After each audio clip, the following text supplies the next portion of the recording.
Welcome to Constantly Curious, the podcast where we dive into the mysteries of science, philosophy, and the human experience. Today, we're unraveling a question that's been a staple of science fiction, fantasy, and human imagination.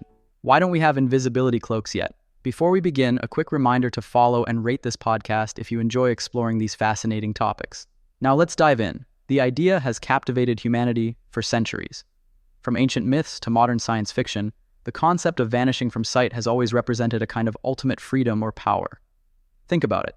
From Harry Potter's Cloak of Invisibility to H.G. Wells' The Invisible Man, the power to go unseen raises endless possibilities and ethical dilemmas. But how close are we to making invisibility a reality? And what does science say about it? To answer these questions, we need to explore the principles of light, physics, and some pretty mind-blowing technologies. To understand why invisibility cloaks are so challenging, let's start with the basics. How we see things. Vision relies on light bouncing off objects and entering our eyes. The color, texture, and shape of an object all depend on how it interacts with light. For something to be invisible, it would need to manipulate light in a way that prevents it from reaching the viewer. Essentially, light would need to bend around the object, kind of like water flowing around a rock in a stream. This phenomenon is called cloaking, and while it's theoretically possible, executing it in real life is an entirely different challenge. The key to creating invisibility lies in a branch of physics known as optics. Specifically, it's about controlling the refraction and reflection of light. Enter the world of metamaterials, artificial materials engineered to have properties not found in nature. Metamaterials can bend light in unconventional ways. For instance, they can redirect light waves to skip over an object, making it appear as though the object isn't there. This concept, called negative refraction, is at the heart of most invisibility research. But here's the catch. These materials work well for specific wavelengths of light, like microwaves, but visible light, the kind we see, is much harder to manipulate. Why? Because visible light has tiny wavelengths, and bending these requires metamaterials with incredibly precise structures, often smaller than the wavelength of light itself. We're talking about engineering on a near-atomic scale. Despite the challenges, scientists have made remarkable progress. In 2006, researchers at Duke University demonstrated a rudimentary cloaking device using metamaterials. It could hide a small object from microwaves, making it invisible to certain types of sensors. Fast forward to today, and we've seen advancements in cloaking devices that can obscure objects from infrared cameras or specific frequencies of light. These technologies have potential applications in military stealth, data encryption, and even healthcare. Imagine cloaking medical instruments to improve surgical precision. However, scaling these technologies to work with visible light across all angles and for large objects remains an unsolved puzzle. There's also the issue of practicality. Current cloaking devices are often bulky, fragile, or limited to laboratory conditions.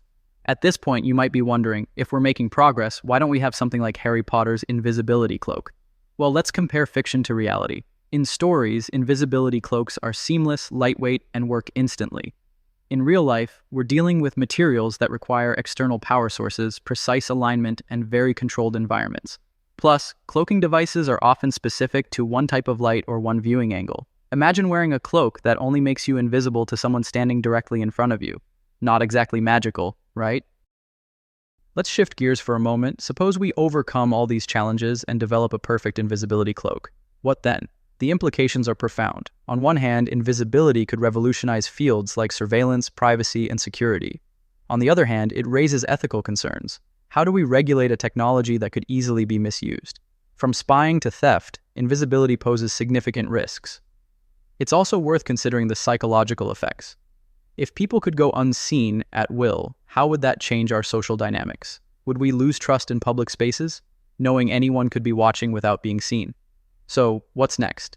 Researchers are continuing to refine metamaterials and explore other methods of cloaking, such as using holography or manipulating quantum properties of light. Some scientists are even exploring ways to trick the brain into perceiving invisibility through optical illusions. While a true invisibility cloak is still a long way off, the journey to get there is teaching us more about the nature of light, materials, and perception.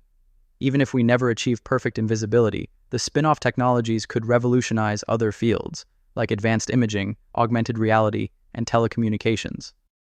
So, why don't we have invisibility cloaks yet? The answer lies in the intricate dance between science, technology, and the limits of our imagination. While we may not have Harry Potter's cloak anytime soon, the pursuit of invisibility continues to inspire groundbreaking research and innovation. Thank you for joining me on this journey through the science and philosophy of invisibility. If you enjoyed this episode, don't forget to subscribe, share, and leave a review. And as always, stay curious.